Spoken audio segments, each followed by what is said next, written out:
Alright, so today we'll be replacing what's been taking up the most space under my bed for the last couple of weeks. Power steering rack, along with ball joints and outer tie rods. The steering rack started leaking about a month and a half ago, I'd say. And it's been leaking constantly. I've been pouring in some power steering stop leak, but it keeps going down. Don't know exactly from where, but the boots for the steering rack actually ended up busting on both sides. Can't see yet. So I'll be showing y'all how to replace that. Now I got the car lifted. I'll be showing you where to put the jack stand, since it kind of does matter. You don't want to put it in the wrong spot or else you're going to have to redo it. So I'll show y'all once I'm down there. Alright, so it's pretty standard. Just got a cotter pin with the crown nut. So what I'll be doing is taking the pin out, breaking the nut loose, and then since I'm replacing them, I'm just going to but if you are going to keep them, I suggest just using a rubber mallet instead. That way you don't really damage the threads or the actual part. Alright, so I got both outer tie rods out. Now let's go under the car so we can continue with the steering rack and the brace. Right here you can see where the steering rack's been leaking. At first it was this boot, but I guess it started leaking from here as well. On this side, as well as this side. On this side actually, this whole boot got inflated, and when I squeezed it felt hard. So I poked a hole through it and a bunch of fluid started coming out.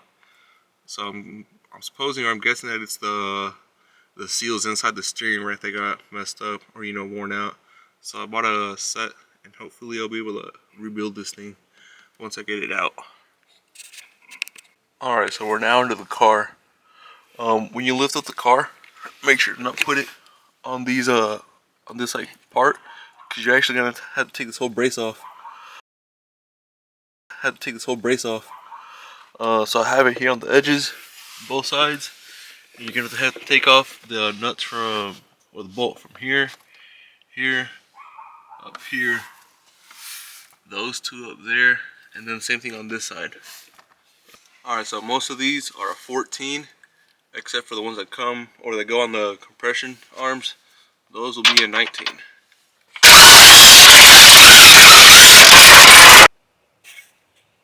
Alright, now that we got that off, we need to drain the fluid from the power steering rack by taking off these two hoses. The bottom one is a 14, and then the top one is held in by a hose and a clamp. Alright, so we got those lines completely drained. Next we'll be disconnecting this line, or this 10 millimeter right here that connects the hard lines to the steering rack.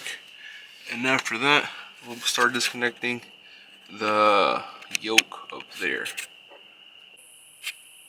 Alright, so what I did, I got the U-joint off from this side and I loosened it from this side, but instead of taking it off, I just pushed it up more, tightened it. That way I don't lose what spline I'm in for when I put in the new one. Now that we got this disconnected, all that's left is taking off these two big bolts from here, that one, and then two from over here. Where? Right there. One, the other one is up there. After that, the steering rack can come down. Alright, so the ones on the left side, these are 17s.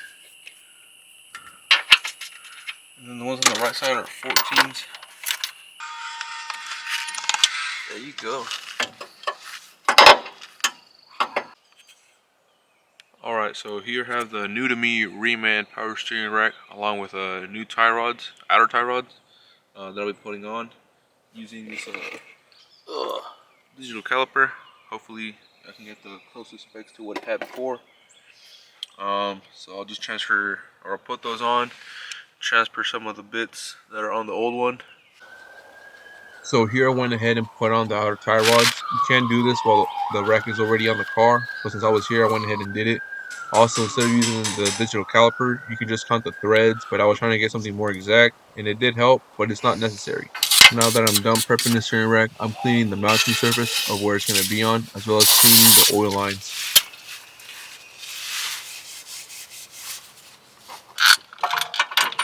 Now, when you're ready to put on the steering rack back on, it'll be easier if you put a bolt on one side of the rack and then another one on the other side to hold it. That way you don't have to be lifting it the whole time. Oh The shit. torque spec on the driver's side will be 96 foot-pounds and 51 foot-pounds on the passenger side.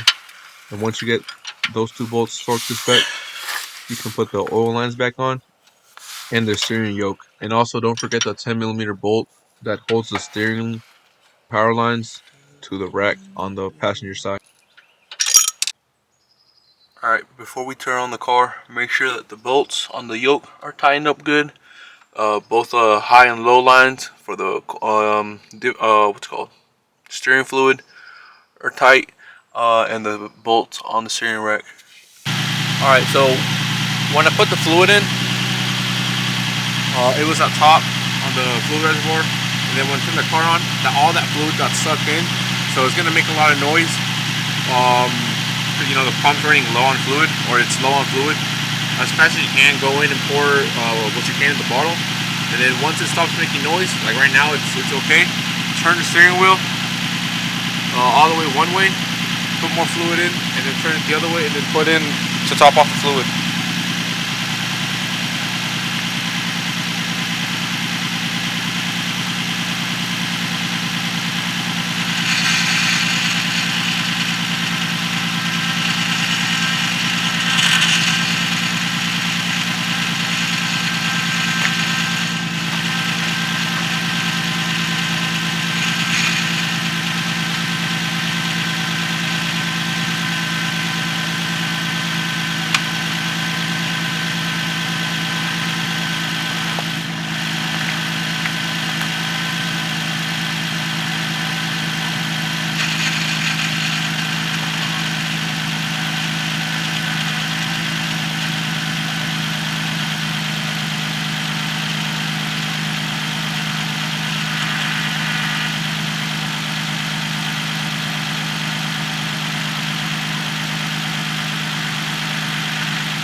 Alright, so now that the car's on, we're gonna check for leaks on the fluid reservoir and then the front of the car. Leave it on for, I'd say, like 5-10 minutes, and then just look around and make sure you don't see anything leaking. So check, for example, the lines, any connections, and then anything you took off, so the bolts on the power steering rack. And yeah, once you get done with that, throw the tie rods back on, and that should be it. Okay, so the steering rack was not aligned completely right. I get, should be 1.5 turns, but when I turn right, it's like 1 and I'd say like 3/5, and on the other side it's like a 1 and 2/5. So what I'm gonna do to fix that, take the yoke off, and then turn the rack or the pinion just a little bit, around, you know, a fifth of a turn or so, just a little bit, so that I can throw the yoke back on and then test that again and hopefully get 1.5 turns out of it. So let's see. This is what I mean, by the way. Turning this way, that's 1, and then it stops like there. And then if I do it the other way, this is center, it's 1, and then that much. So I gotta make it to where it stops on this side, like right around here. That would be 1.5 or 1/4 actually. And that way, you know, it does the same on the other side.